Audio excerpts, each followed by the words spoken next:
let's welcome to the stage Asali DeVan Ecclesiastes, Chief Equity and Executive Officer of Ashe Cultural Center in New Orleans.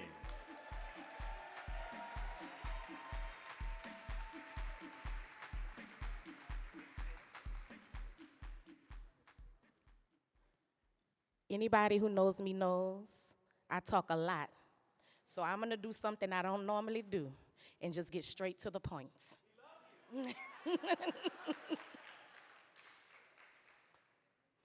There are some chasms so deep and so wide, it's hard to imagine how we'd make it safely to the other side. The space between who we are and who we want to be, the gaps that separate our high ideals from our base realities. The difference between what we say and what we really mean, and the river raging between what actually happened and the convenience of our memories. See, the lies we tell ourselves are lakes, overflowing their banks, flooding our speech with waters caustic and rank. And the only bridge is the truth stretching between me and you as we look one another in the eye.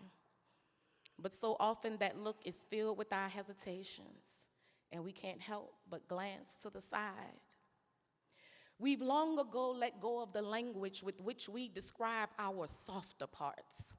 We learned early that those with softer hearts suffer, so we allow lean emotion to reign, never noticing only strain has been the fruit of our restraint. We haven't escaped pain, and our battle scars are far from faint. Yet and still, despite our desire and our willingness to heal, we often find ourselves fighting hard in the paint, holding on to false images of everything we ain't. So while our dreams coincide, our fears collide, and we want to know one another, but think that we can't.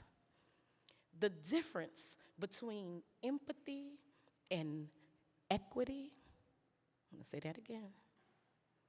The distance between empathy and equity is as unfathomable as the fissures lining our collective integrity. And we spend internal eternities trying to twist that into virtue. Perhaps you have met one or two of the virtuous on your path. There are only very few. And I know that I have from time to time mistaken pretenders for real, yet still make room for the possibility that it is I who's been pretending. Please bear with me, I'm still mending, but I'm no longer bending to the will of my injuries nor my injurers. I much prefer to stretch my arms like newts until I become the sky. I'd rather stretch my tongue with truth, our bridge to cross as we look one another in the eye.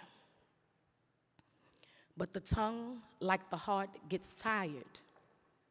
The weak make it hard for the strong to stay inspired, like the lost prevent the found from taking us higher, and the degraded stop the enlightened from taking us higher. No matter what we hear from the mouths of these liars, we are one people with one destiny and a common enemy. That's why it really stresses me to see our minds so scattered, our hearts so flattered, our egos so easily flattered. We are enslaved, yet think of our shackles as gifts. Rather than resist our masters, we let them widen our rifts. Like mindless material junkies, we seek that which lowers, not lifts. But somewhere in our midst lives a paradigm shift. Justice is getting restless in its chains. Our youth find it useless to separate their souls from their brains. Their truth is ingrained, their integrity sustained. Let me call your attention to those who serve as our examples. Those who daily give their all, yet their reserves are still ample. Those who battle friend and foe, yet their hope is never trampled. They make the music we should sample, and the world's ugly could never cancel the fullness and the sweetness of their composition, nor the unadulterated truth of their mission. It's time we get quiet and listen, close our eyes and pray for the humility and the guidance to follow them to the way. Thank you.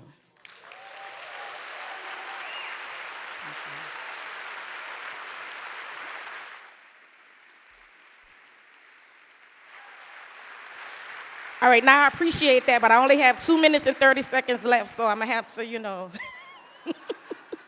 call on y'all. Clap for people a lot, but just right now.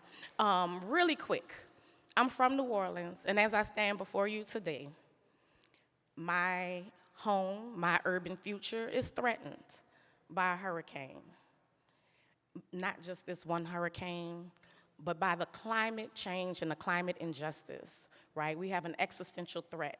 And as we approach the 20th anniversary of Katrina, and I remember what that means and what that meant, one thing I'm very clear about is that our urban future is our rural future, is our local future, our regional and state future.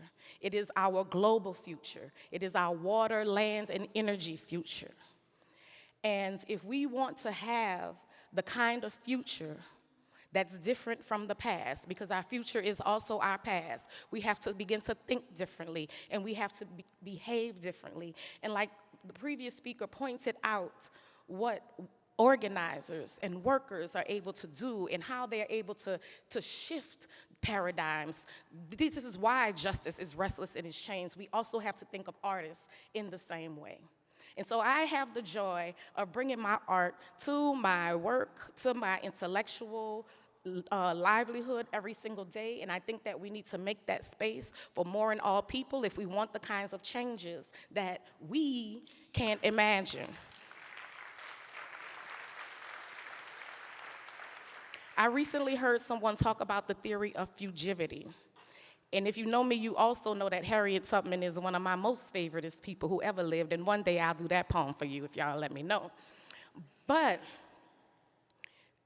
it talked about her ability to imagine a world of freedom that nothing in her life said it was possible, that was beyond the enslaving conditions that she existed in, 12 generations of enslavement. What would make you think you could be free?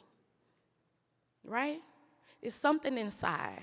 And so I hope for this convening that there's something inside of us that allows us to imagine, create, and help build a world that is equitable, that is just, and it is vastly different from what we have been able to see. Ha ha, I did it. Thank you. Right on time.